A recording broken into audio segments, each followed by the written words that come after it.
Trip needs to fix the captain's chair because it's a pain he can no longer bear. Too bad Mayweather has a headache. Little does he know his life is at stake.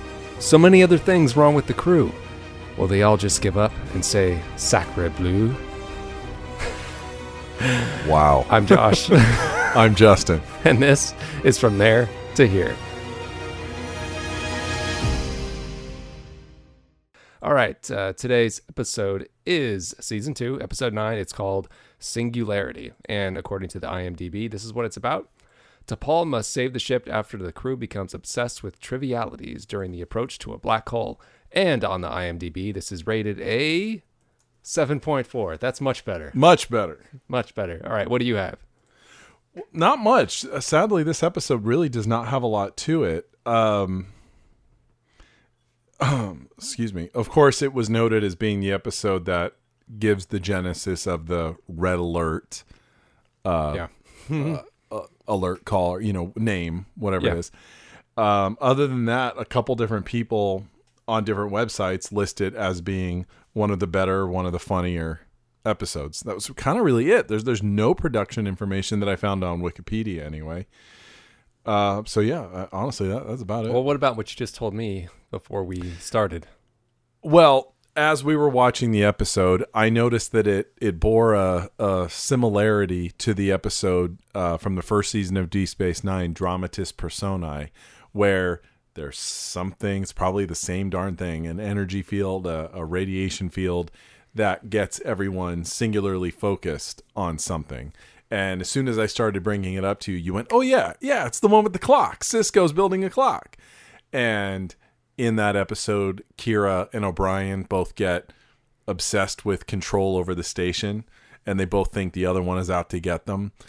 And Dax was obsessed with something like trivial, a song or some goofy little thing. And I believe that Odo got obsessed, although maybe he didn't actually get afflicted. I don't think he did, now that I think about it. I think it was Odo and Quark that were immune to it. So at the end of the episode, they have to save the station, and they're up in ops going, I have no idea how to work any of this. I don't know any of this stuff. And Dr.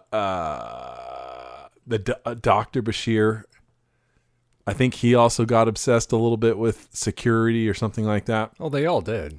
To some degree. They were all just kind of whacked, but very, very similar episode.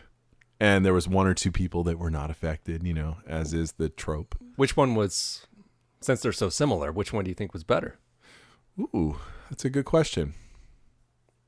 Honestly, I feel like that it's almost too difficult to compare them because this Enterprise episode goes the comedic route, whereas the Deep Space Nine was more serious. Was it?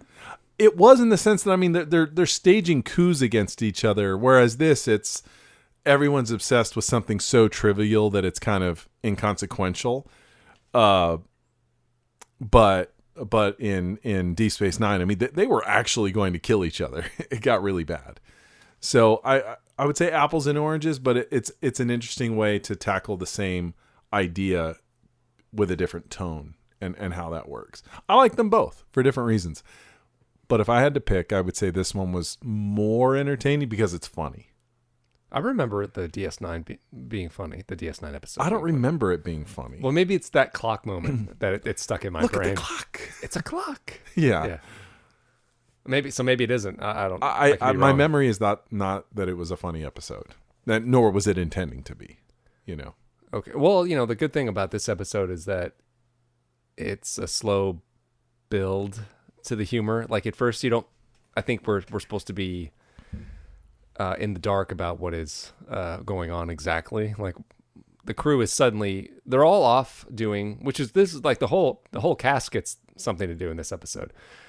They all separate into their own plots, and of the captain is needing to write the preface to his father's biography. I think that's what it is. And then Trip has to build the captain's chair. Mayweather has a headache. The doctor's trying to cure him of that headache.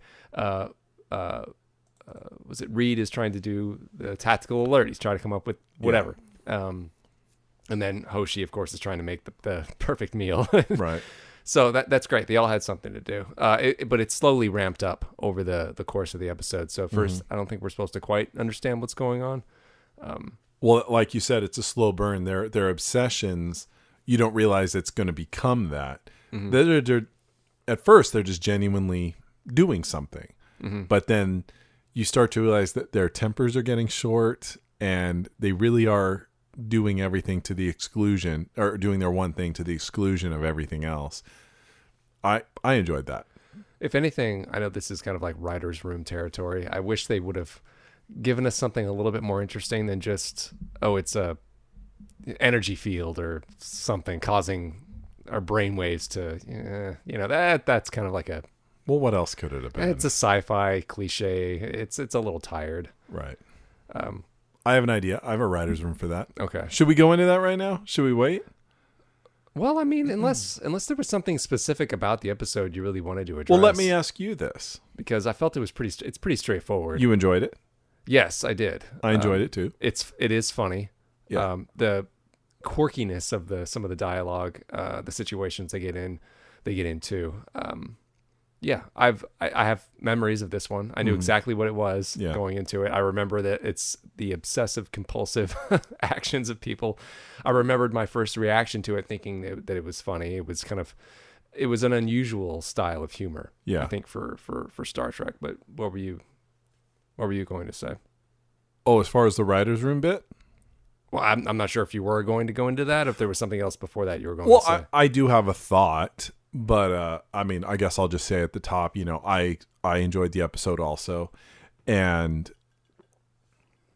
I think you and I have talked many times that we believe that John Billingsley really knows how to do comedy. I wouldn't say he had the funniest bits in the episode, but he knew what he was doing. And because he's got that natural comedic timing, he knew just the right time when to, push Mayweather back down on the table or whatever. He's got that gift of timing. And I would say, let me at least give you an analgesic. Yes. And that's what I'm saying. Like he knows that he's playing that for us. Yeah. And with just enough of a wink to get away with it, to where Mayweather's like, oh, well, okay. And then, and I would say this is one of those. I think that was played a little too much. I mean, I don't mean what John Billingsley was doing. What they did with Mayweather. He said he was there all night. I think that's great. No, that was too much. Nobody would sit there for that long. Well, he knocked him out. Nobody would stay through. Oh, he was awake for the whole night. All night of tests? No. Well, that's because Phlox had him so, he had him believing that this could be something terrible. If it had been like a couple hours, I could buy that. But all night long, I don't think so. Nobody would have put up with that. Okay. That was a little too ridiculous. But I'm picking nits here. But out of the rest of the cast, I would say, what's his name? Trip. Connor Trinneer. Uh-huh. I would say he has probably the next best like comedic ability. So, the little looks or just little gestures. I feel like he was just really rolling in it and having fun. I'm sure they all had fun, but I feel like he has that certain comedic chop to play with it with just the right amount of wink. Yeah, no, you're right. I agree. There's something I did want to bring up, and it's something I've noticed with Jolene Blaylock. And I noticed this in the 7th. Okay. She seems to have a hard time raising her voice. Have you noticed this?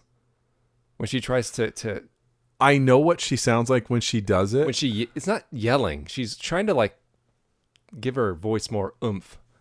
I know what you mean. I never would have thought about it, but I know exactly what you mean and how she sounds. Yeah, I don't think she's capable of going to a particular register, or at least raising her voice incredibly high, because... Or maybe is it because... I'm sure as a human being she can, but maybe she finds it difficult as an actor to do it in a way that is respectful to the Vulcan being persona? A Vulcan, Is that what it is? Could be. Okay, I thought it was something innate to her, but I could be wrong. I don't know. She's so elusive when it comes to interviews and things like that. I don't know what she's thinking. She hasn't been on the Shuttle Pod show as far as That's I what know. I'm saying. Like she doesn't let the secret out. I don't know why. Why will she go on the show? That's so bizarre. Maybe she will. Maybe she doesn't live in L.A. We don't know what she does. Maybe she lives somewhere else where it's just not convenient. I bet she does, though. She probably does. Yes. But who knows? I think she's married. Why hasn't Bakula been on the show? I think she's married to like a Hollywood producer or something. Oh, is that right? Yeah. Why hasn't Bakula been on it? He's busy. I'm sure he supports the guys. He's like known for being such a nice guy. That's a good point. So I don't know why. Well, I'm willing to consider her not being able to negotiate that Vulcan persona part of the character, but I don't know. I'm still tipping the balance to like that's just she just can't bring her voice up that like that. She has to be able to. That doesn't make any sense. There's something that becomes distorted. I literally can hear it. Yeah. I know exactly what you mean. Weird. I don't know. Now I'm going to notice it all the time. Well, okay. Out of all of the plots, Yeah. which one did you think was the most interesting? Maybe it doesn't have to necessarily be the most funny. I would say the fun maybe not the funniest, but the one that had the most potential was the Phlox one with Mayweather. Oh, really? Okay. Potential. Okay. But I would say overall the most entertaining one was probably Reed, because his because his thing got into everybody's business. How he's checking with everyone else was solely focused. They were like, "Don't even talk to me." But he's like, "Hey, come and listen to my siren." Whatever it is. Well, Trip did that too with his chair. True, but Malcolm went to everyone. Did he really go to everyone? I feel like he did. Well, his alarm definitely got everyone's and the attention. alarm got everyone's attention. Yeah, you could say that. I don't know. Hard to choose because they all had something. I'd have to give it to the chair. Mm-hmm. To Trip in his chair. I thought that was the silliest one because it's a chair. Right. I mean, Hoshi making her stew. Yeah, that's silly too. But the fact that it was a chair, and in the end, what happens to it? He just lowers it 1 centimeter. Right. And I did wonder if that plot point came out of real life. Anything real. If Scott Bakula actually said that about the chair once, like I always perch on it, like it's really uncomfortable. Hey, let's put that in the episode. Maybe someone tries to fix his chair. Oh, we could never. That's not a plot and a point in an episode. Well, we'll find one, and they did. Yeah, bet you that's what happened. Could have been. Mm-hmm. So overall, we both liked it. Yes, it is very similar to that Deep Space Nine episode, but I think its tone makes it its own. Even though it's just like a number of Enterprise episodes we've run into, it's basically a redo of a previous Trek episode. Doesn't have to be a bad thing. I feel like this is one example, unlike the it's not Rogue Planet. What's the one with that Odo was on? Oasis. Yes. Where Oasis, that was the exact same episode from Deep Space Nine, and not nearly as entertaining. So this one, I think, although it copies the cliche and the formula, it at least made it its own and had fun. So I'll give it that. So I guess we are ready to move into the writer's room. So this is what I think. This is the only thing I think that... Well, something I'd like to say before you go in sure. was at the end, they all pretty much get a resolution to their crises, their obsessive compulsive crises. And almost. Archer doesn't really. He still hasn't worked out that preface. Yes, but that's where I was going, because at the end, when we see the chair has been lowered 1 centimeter, he gets up and then he takes his pad and he passes it to Paul to show him his speech. It's like, so, what do you think? And it's like, that's kind of like a TOS cutesy kind of thing that they would do. I felt like that was a very the vibe was very similar. Like, modern Trek nowadays, I don't think would ever come close to doing something like that. And even when they got into later stages of like TNG, DS9, that they didn't do that kind of stuff. So I thought this was kind of like a throwback. Well, Deep Space Nine would. Deep Space Nine was, but that was a different animal. Nothing was like Deep Space Nine. Well, I mean, but like that's why I said later seasons of Deep Space Nine they wouldn't do that. I think they would, but you notice it less because there's fewer moments like that. Whereas like mid Deep Space Nine, before the war really kicked in, was able to have a lot more fun. Then once the war kicked in, it's like they did have humorous episodes. I mean, in the middle of that is when the what's the Quark as a woman episode. Is that Profit and Lace? Profit and Lace. I mean, that was, I think, right smack in the middle of the war, and it's the most ridiculous Sluggo episode. Cola, right? The slimiest cola in the galaxy. Yeah. Which I still say to this day is hilarious. I think that's a great I episode. love that episode. I don't know why it gets crapped on. We seem to like the ones that people kind of poo on. But, it's not like we love it in spite of something. No, I genuinely think it's funny. I think it's funny. I think it's really funny. Think all of the Ferengi are on point. They're all really the writing funny. Was great. The humor was good. Yeah. It was in the writing, but it was also in the it was great. It was clever. It was clever, and I thought it was well done. And wait, is that the one at the end where no. That's the one where Quark wants a hug at the end. That is? Yeah, he's pumped full of estrogen. Yeah. He's like, "Will you hold me? Thank you." Thank you. And it's so good. Why would you not laugh at that? I don't see how you can't. I was like, I don't see how you can't laugh at that. Now going into the writer's room. So although I think the episode is very good and it doesn't need to be touched, if I was to make any alterations to it, I think you're probably not going to like this, but I think they should have gone even goofier. So I have a plot device to juxtapose. So you don't like the fact that it's some just random radiation field that's doing this. But if they were to keep that, because this is I think it was following like an asteroid belt or something that they were nearby. So that asteroid belt and the radiation field is going to be traveling through space. So other people are bound to encounter it. So what if there was this ship that was hanging out there, out of sight, out of range, that was just waiting for someone else to come get hit with that radiation field, be incapacitated, so they could, board and pirate the ship, take things, whatever, that sort of thing. So what if that threat was looming in the background? So when eventually it did happen, when Reed's read alert went off towards the end of the episode, there is an approaching ship and it's an actual real threat. I mean, they were under threat of dying, of course, but what if in this version of it, they weren't falling asleep as they were in the episode? What if they were still completely singularly focused and all that, but awake to the point where towards the end of that, when this hypothetical evil ship comes in to raid them, T'Pol could run into the captain's quarters and he's still obsessing on his pad about the preface. "Sir, where a ship is approaching, we're going to be boarded." "I can't be bothered with your boarding ship right now. I am working on something. Please go tell someone else." And she could make her way over to Trip. "Trip, there are aliens about to board this ship. Now you listen to me. If they board this ship, I want them to have somewhere comfortable to sit. Why is that so difficult to understand?" And and she could go to Malcolm. "Okay, you of all people must be concerned that we're being boarded. I am concerned, and I am going to document this in my report that we are being boarded right now. This is insane." And I mean, shoot, you could even, just to add a punch to it, you could have Hoshi walk onto the bridge and she could be like, "Hoshi, will you please send a distress call?" "No, I need them to taste this because all of you have terrible taste buds. This is ridiculous. I need someone to give me an opposing view," whatever it is.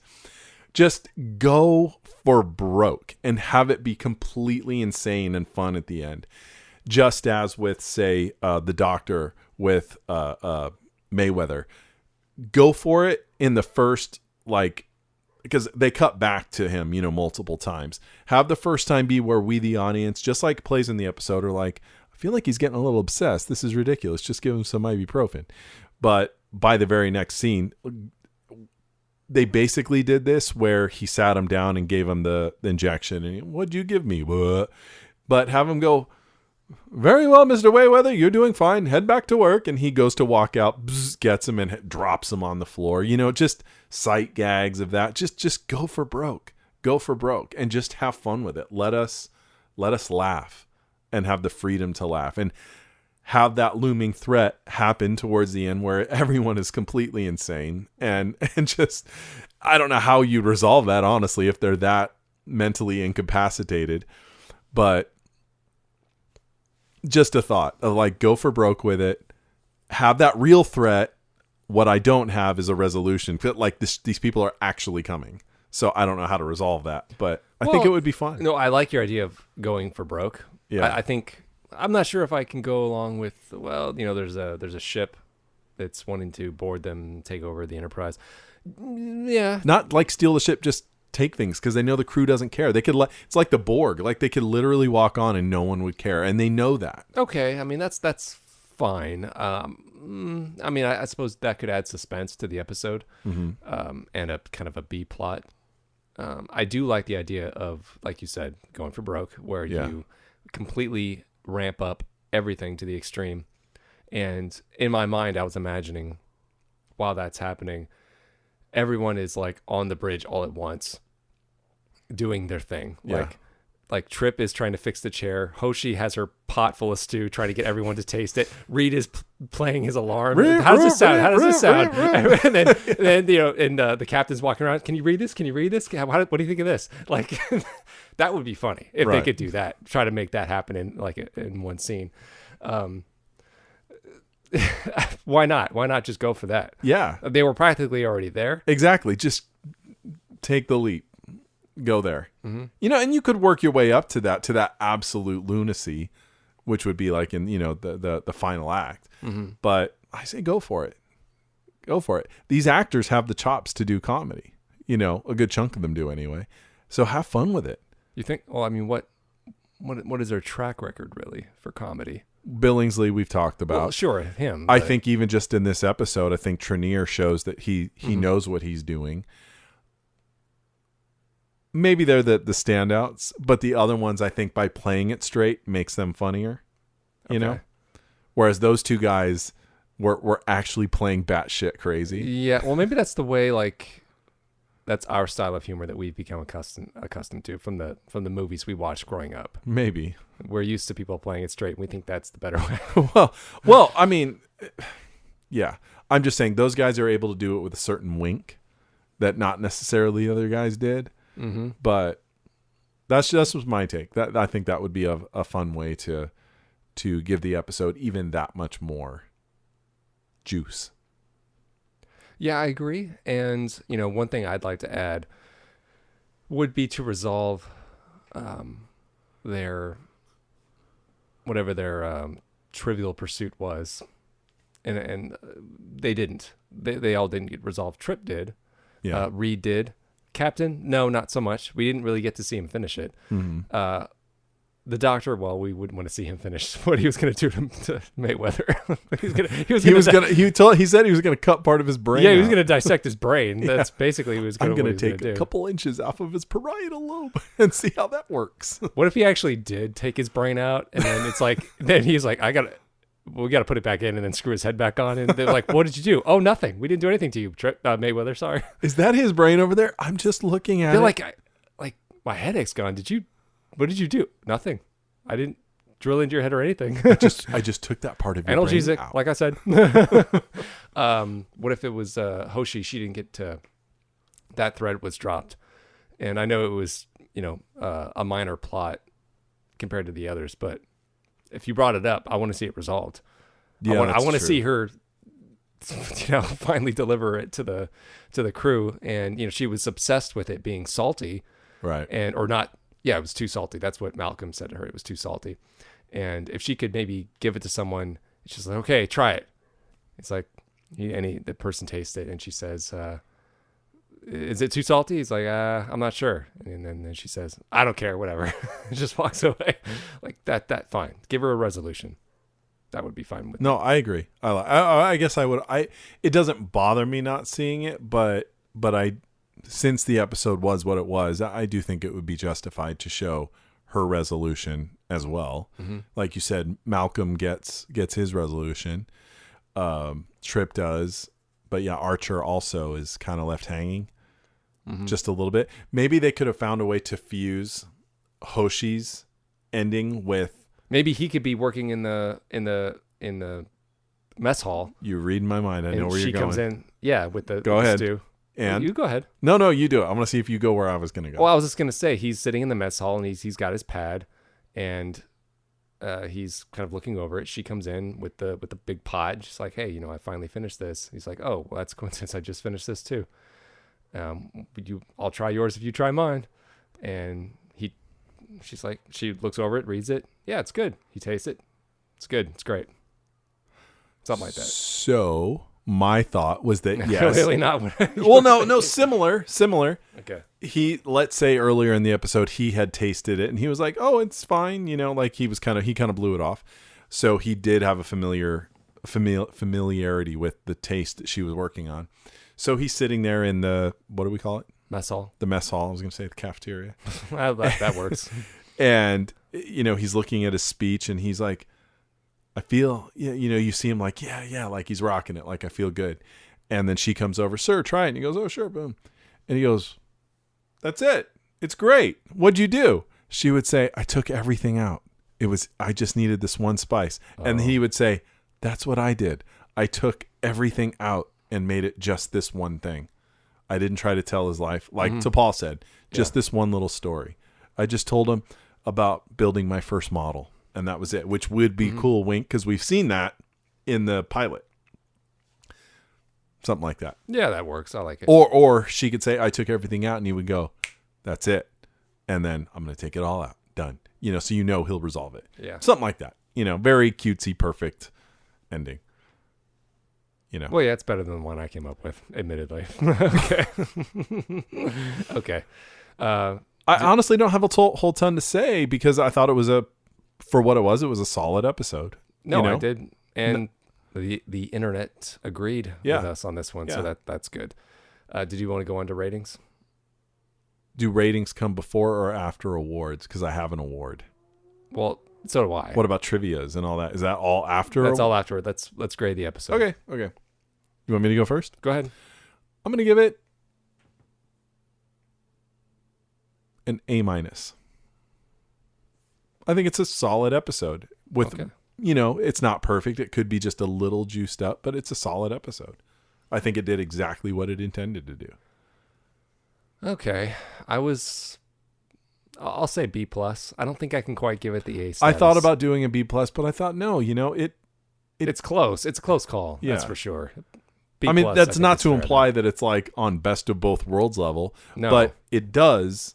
It achieves its intention. I think I'm grading these on like a relative basis, like not necessarily like compared to like. No, well, that's exactly why I feel okay, like putting it up at that A- range. Like it's exactly what it's supposed to be, and it was perfectly enjoyable for that.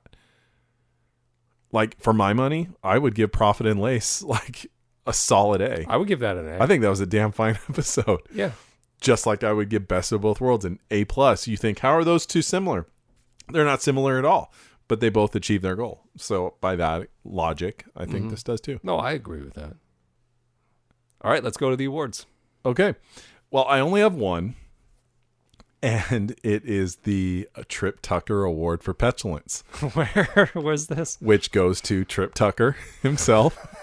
The whole thing? No, honestly, it was just one interaction.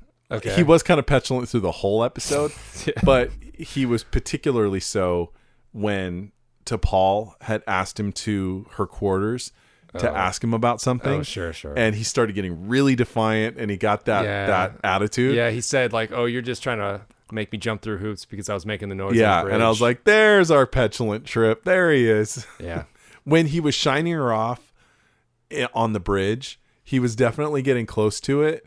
But he was also playing it with a little bit of like, I just have no time for your crap. But in that scene, he was being petulant, straight up petulant. Yeah, I agree. I guess I overlooked that part. I'm surprised. I really thought you were going to know. I missed it. Go there. I missed it. Do you have anything else? Any favorite lines? Off the top of my head, no. Okay. Well, I have two awards. I have the this is my most favorite award, clearly, because I give it out so often. It's the Shatner Award for Best Dramatic Performance. It goes to Hoshi. I think her insistence on getting people to taste her stew was great. You don't agree? It didn't jump out at me. It did for me. Okay. I felt hers was a little bit more over the top than others. I will say that I would say as a young actress, she doesn't. She's still. I feel like we can see her growing as an actress as the series goes. Whoa! That's not what I meant to infer. I just meant it was. Well, what I mean is that that's it why was big. It was big. Well, just like Shatner is arguably too big sometimes. That's what it was. It was. That's my point. It was grand. Whereas other people were able to play this more subtly. Mm-hmm. Hers was a little more, over the top and not necessarily matched to what everyone else was doing. Not like absurdly so, but no. This was like a few moments. Yeah. I do have another award. I think this is a award you may have forgotten about. You actually invented it. Oh, did I? Yes. It's a partial award. Okay. The Soapy Chakotay goes to Mayweather for being unconscious. Acting while unconscious. I mean, it wasn't for the whole episode. No, it wasn't. That's why I said it's a partial but a good award. chunk. Yes, he was unconscious. All right. Okay. Soapy Chakotay. Yes. Another favorite moment I had was actually not a moment from the episode, but during while we were watching it. Justin he paused it.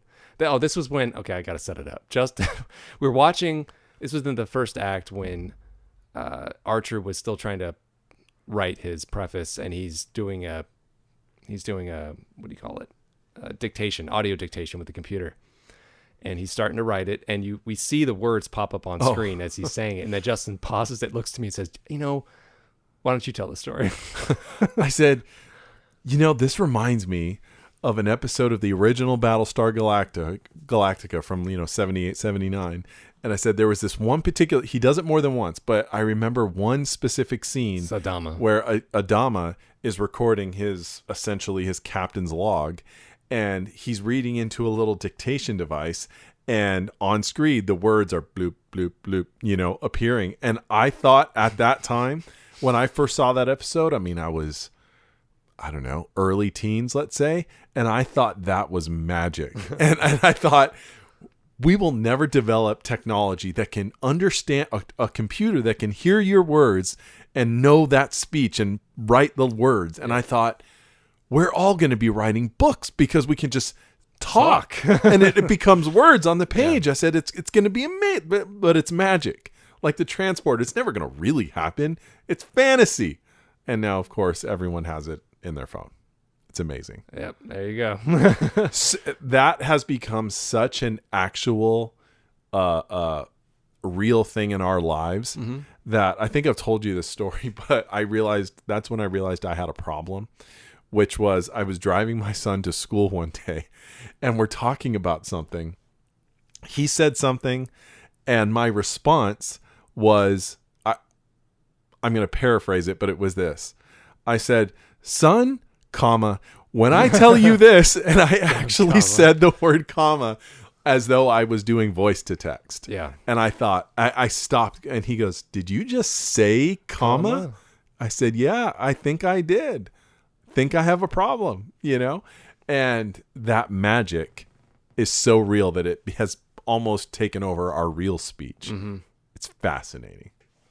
Well, I do have one. It's not trivia really, but it's something. It's a line I noticed. I don't know if you picked up on it. Okay. But the subplot of the Doctor and Mayweather, while he's doing various experiments on him, he mentions these diseases to him that he might think he has.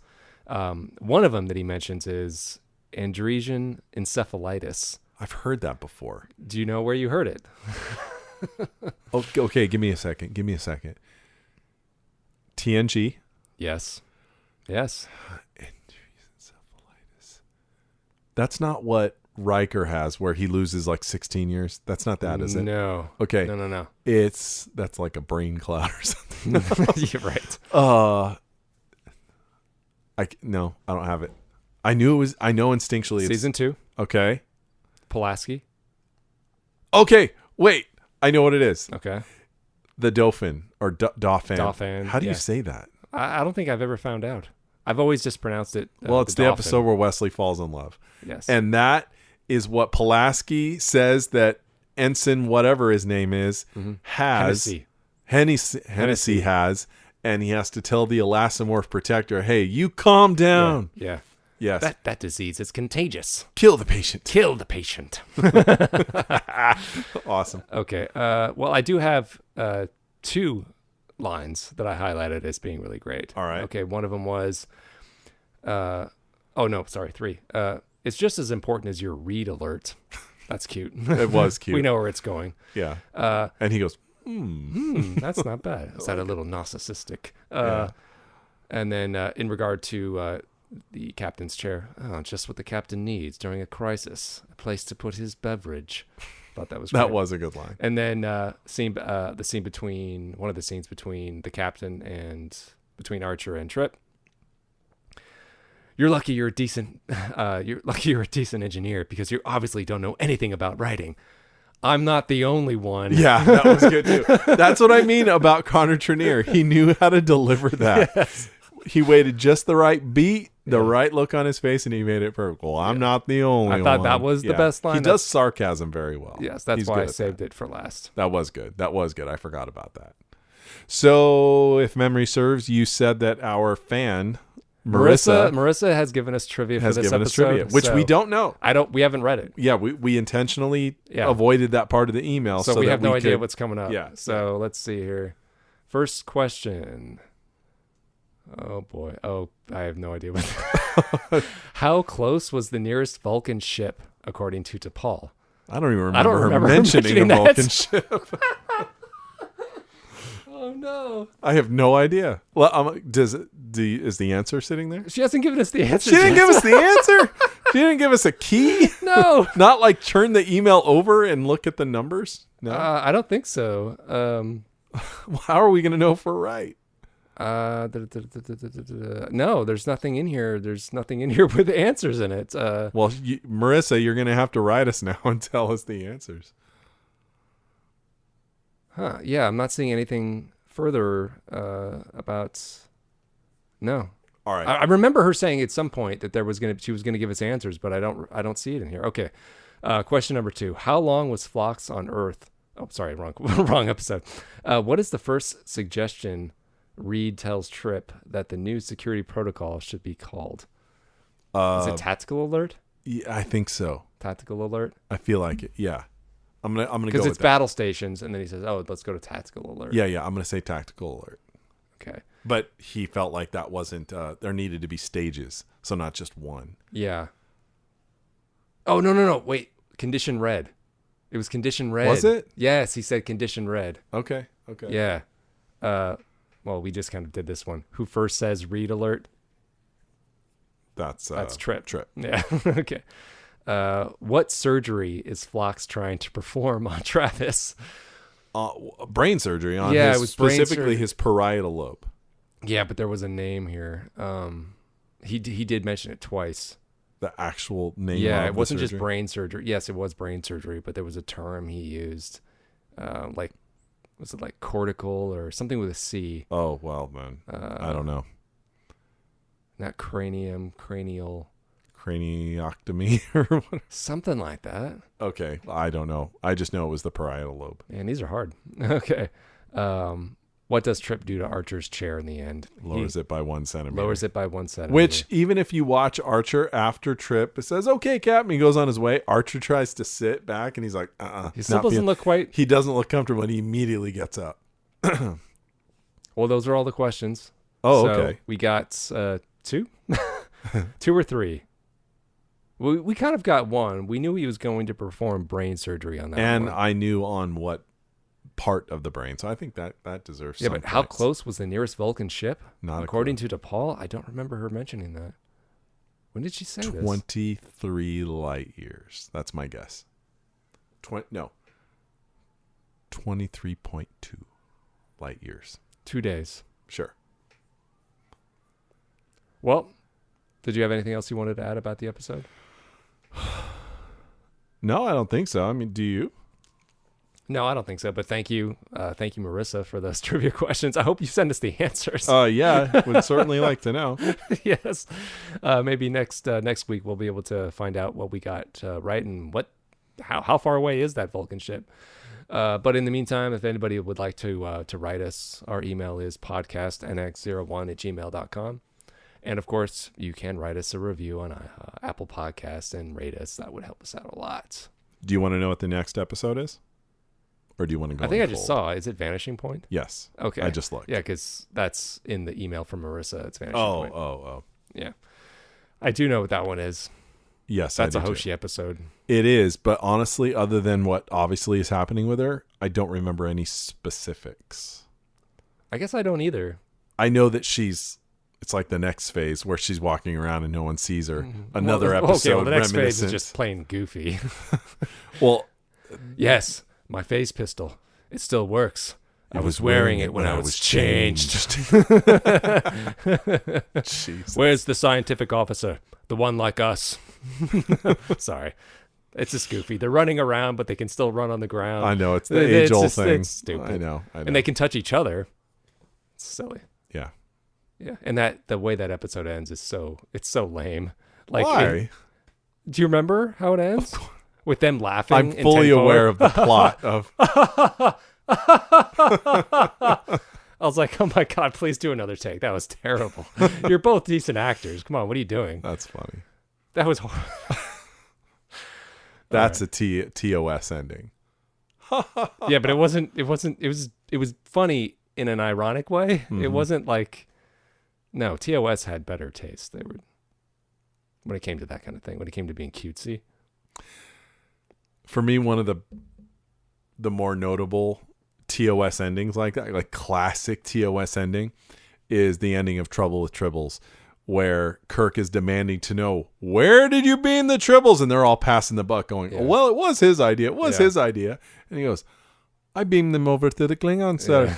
Yeah. And everyone starts chuckling. And as it cuts to the wide shot, Kirk like backhands Scotty's stomach, like literally as they're knee slapping. And you hear the cutesy music. Yeah, like it was that's the epitome of that kind of outro for TOS. That they often ended with a funny line at the end. Spock going, I don't find that amusing, Captain. Ha ha ha! Everyone's laughing at him. Yes. There's a lot of endings. Yeah, like there that. is.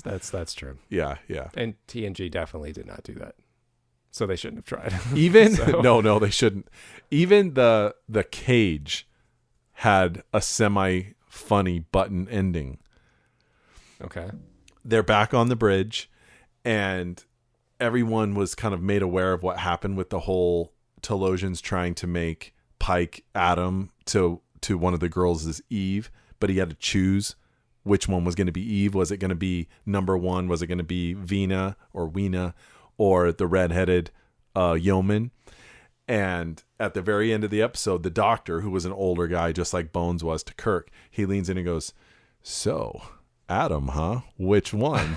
And he goes, and Pike leans in and goes, ship's doctors are dirty old men. And he really said that? Yeah, because he was like, you dirty dog, don't even worry about it. And it goes out on kind of a wink, nowhere near the kind of goofy funniness that TOS proper was. Okay. But it still had that kind of funny little bit at the end. Yeah. So Adam as in Adam and Eve, Adam as in ship's doctors are dirty old men. He's like, now get it the fuck out. That was it. Anyway, I'm done. All right, I'll see you next week. All right.